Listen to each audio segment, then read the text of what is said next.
Flippy was currently in therapy for assistance with controlling his PTSD. He's been feeling very guilty for years because of all the massacre he has caused, but he is also curious about the curse of the town. He had so many questions that were left unanswered. Ever since the war ended, I felt nothing but pain, both mentally and physically. I just don't know what to do with myself, Flippy explained, laying down on a massage table. Well, it's good that you know not to suffer in silence, Flippy, Lumpy replied as he was taking notes in his notepad. You're making the right choice by coming to me to get some help with your PTSD, Lumpy also said as he finished writing notes and put his notepad down. Well, yes, but I'm just so afraid, Flippy whimpered. What are you afraid of, Flippy? Lumpy asked as he put his hand on Flippy's forehead. I'm afraid of what people will think of me. I'm afraid that people will just see me as this psychotic and sadistic serial killer and be afraid of me. I know I'm not like that at all, but I think I've reached the point of being afraid of myself, Flippy explained, trembling in fear. Lumpy looked at Flippy in sympathy as Flippy covered his eyes, sobbing quietly. I just fucking hate myself. I've been scarred for life, and I can't change that, Flippy sobbed. Hey, Flippy. Don't say that about yourself. I'm not afraid of you. Nobody is. And you shouldn't feel ashamed of yourself for who you are, Lumpy explained. Flippy then moved his hands away from his eyes that were filled with tears. You really mean that? Flippy asked quietly. Of course I do. I'm not here to criticize you, Flippy. I'm here to help you. We can all help you. You just need to stop dwelling on the past and stop being so hard on yourself, Lumpy responded. Flippy then sat up and looked at Lumpy with tears still flowing in his eyes. Lumpy then sighed as he looked down and put his hand over his head and said, Now, I know I'm not the most intelligent critter around here, but I understand that moving on can be difficult sometimes. But you'll eventually learn to accept that you just can't change the past, and that you have to just move on from it. And remember, it's not really you who's doing all the killing. It's that Flippy guy, isn't it? Lumpy asked. Well, yes, you've got a point there. It's not really me who's causing all the murders. But Flippy is just so, I don't know, identical to me. He makes it look like I'm the one who's killing everyone, Flippy replied. But what makes things even worse is that we have to deal with being killed on a daily basis. And it's all because of this curse that's in this town. No matter how gruesomely someone is killed, they'll wake up the next day perfectly fine, like it never even happened. It really bewilders me, Flippy explained. Lumpy then turned Flippy's head over to him and wiped his tears and said, Yeah, I see what you mean. I don't really understand the curse either. None of us do. Well, except a few, like Flaky. I don't get why we come back to life the next day after we've been brutally killed. I mean, it's relieving that we don't have to worry about being permanently dead, but knowing that you're going to get killed at some point every day is quite a torment if you ask me. I understand this because I've been killed on several occasions. I don't think I've died a lot, only about 4 or 5 times, Flippy said. I wish I was lucky like Splendid. He's only died like once, maybe even twice, Lumpy said as he thought for a moment. But my point is, just don't let all this get to your head, Flippy. Don't let that mean Flippy guy get the best of you. I know that you're not the one causing the trouble in this town. You're more than just a neighbor to me, Flippy. You're one of my bestest friends I've ever had, and none of Flippy's killing sprees will ever change that. If I had to choose between 100 okay friends and one best friend, I would choose that one best friend. And you want to know who that one best friend is? Lumpy explained. Flippy looked down for a moment, then back up at Lumpy and asked, Who? It's you, Flippy, Lumpy replied. Flippy blushed slightly and put his hand over his head and said, Ah, shucks. Flippy wiped his eyes a little more since there were still some tears in them, and then he hugged Lumpy in appreciation. Thank you, Lumpy.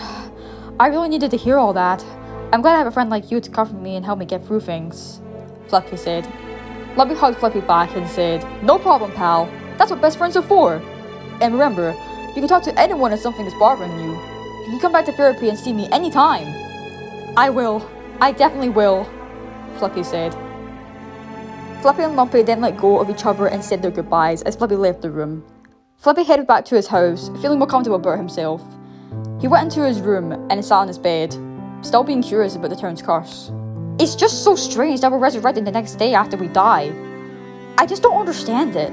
I mean, being killed daily is just absolute torture, especially if Flippy is the one causing most of the deaths, Flippy said to himself. And how do only some of the critters actually remember what happened to them? Flicky is definitely one of them, and I feel like she's the only one who really understands me and my PTSD, and what triggers it, Flippy explained. What could possibly be causing this? Or the better question is, who is possibly causing all of this? Flippy questioned to himself. Flippy sighed and said, maybe I'm just overthinking this. I should just take one of my anxiety pills and go to bed. Flippy went to the bathroom and opened up a cabinet with pills inside and took one of his anxiety pills. Actually, no. Taking only one pill usually doesn't work. I need a few more, Flippy said. Flippy then took several anxiety pills and sighed in relief as he put the pills back in the cabinet and closed it. He stared into the mirror for a moment, and then he finally went back into his bedroom and into his bed and yawned. Oh, I should probably just sleep on things. Tomorrow's another day. I'll deal with all this in the morning, Flippy said as he finally went to sleep. Everything turned pitch black as Flippy hyperventilated. He woke up. He realised that he wasn't in his bedroom. It was really dark, and he couldn't see a thing.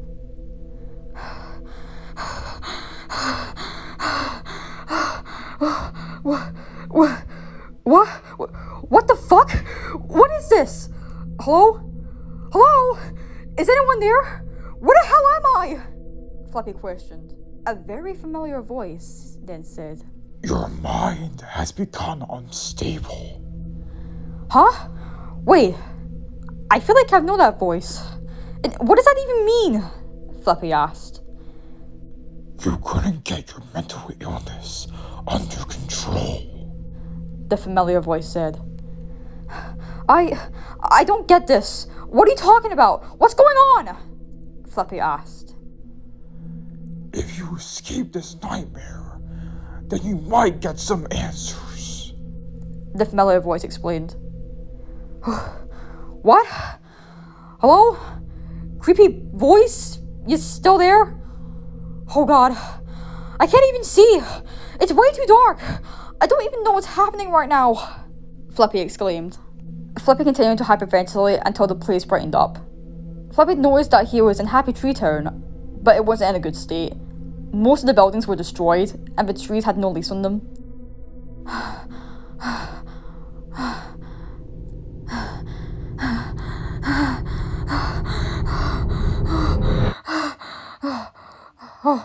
Oh, I can see better now. Okay, what was that voice? Who was that? Hey, this place looks really familiar. It looks just like home. But it's so fucked up. Is this reality or a dream? Or should I say, a nightmare? Flippy said. Well, the voice told me that if I can escape the nightmare, then I might get some answers. He also mentioned that I couldn't get my mental illness under control. Is this about me being stressed about my PTSD? Look, I don't have time for this. I want answers now. Fine. I'll play your stupid game, okay? Just as long as it lets me escape this nightmare. Oh, Flippy exclaimed. Well, regardless, if this is reality or just a dream, I guess I have no other choice but to just get this over with and escape the nightmare. Oh, this is gonna be so frightening. I just know it. I don't know what to expect, but I guess I'll just have to see what awaits for me in this nightmare. Flippy accepted. Flippy then walked forward for a while until he noticed 4 different areas surrounding him. Whoa! Where have I seen these places before? Flippy questioned. Flippy then noticed a tape recorder on the ground. Is that a tape recorder? Maybe it can help me figure out what the hell's going on around this place, Flippy said as he picked up the tape recorder and pressed play. It had a text-to-speech voice, and it explained the instructions that Flippy had to follow. Hello, and welcome to Happy Tree Town. You must be new here. You're Actually alive, right? This place isn't the way it used to be. Some of the critters who lived here died in very graphic ways. But there's been a lot of paranormal activity happening around this place. Apparently the critters who died here have been moving around. They might have become undead, like their spirits possessing their corpses and bringing them back to life, controlling them like puppets. But don't be afraid, I'm here to help you keep them under control so they don't try to attack you, because if they do attack you, then let's just say you'll end up like them, and you wouldn't want that to happen. Trust me. The tape recorder explained. Oh, okay. Flappy stuttered. So if you turn to your left, you'll see a big treehouse. The tape recorder said. Flappy turned to his left and noticed a treehouse. He then walked towards the treehouse and climbed up the ladders to the treehouse. Isn't this Disco Bear's house? Flappy questioned. That is Disco Bear's house. The tape recorder said, answering Flappy's question. Oh, okay, yeah, it is. Thought so. Flappy said. Disco Bear adores dancing, mainly at night. Get prepared, because he will cause your flashlight to flicker if you leave him unattended for too long. To stop him from killing you, blind him by shining your flashlight at him. The tape recorder explained. Flappy then opened the door and turned on his flashlight, but no one was there. There's no one here. Disco Bear? You there? Flappy called out, but there was no answer. Okay, so if my flashlight begins to flicker, I need to go check on him quickly and shine my light at him. Got it, Flappy said as he closed the door. Now if you look behind you, you'll notice a small forest nearby. The tape recorder said. Oh yeah, I see it. Flappy went down the ladders and went towards the forest. That is Cuddles' wood. Cuddles isn't feeling like himself anymore. Visit him in the wood to keep him in check, but if he's extremely close... The tape recorder said. Okay, don't need to shout. Sheesh, I got it. I run away as soon as I see him up close. God. So, this is where Cuddles stays, huh? Flappy asked. Flappy shined his light, but once again, no one was in sight. He's not here. Okay, so, if Cuddles is really close, I need to run away immediately because I really don't want to know what will happen if I don't, Flappy said as he left the forest. Now if you look to your right, you'll find a big party area. That is Toothy's party area. The tape recorder said. Toothy? Flappy asked as he went towards the party area.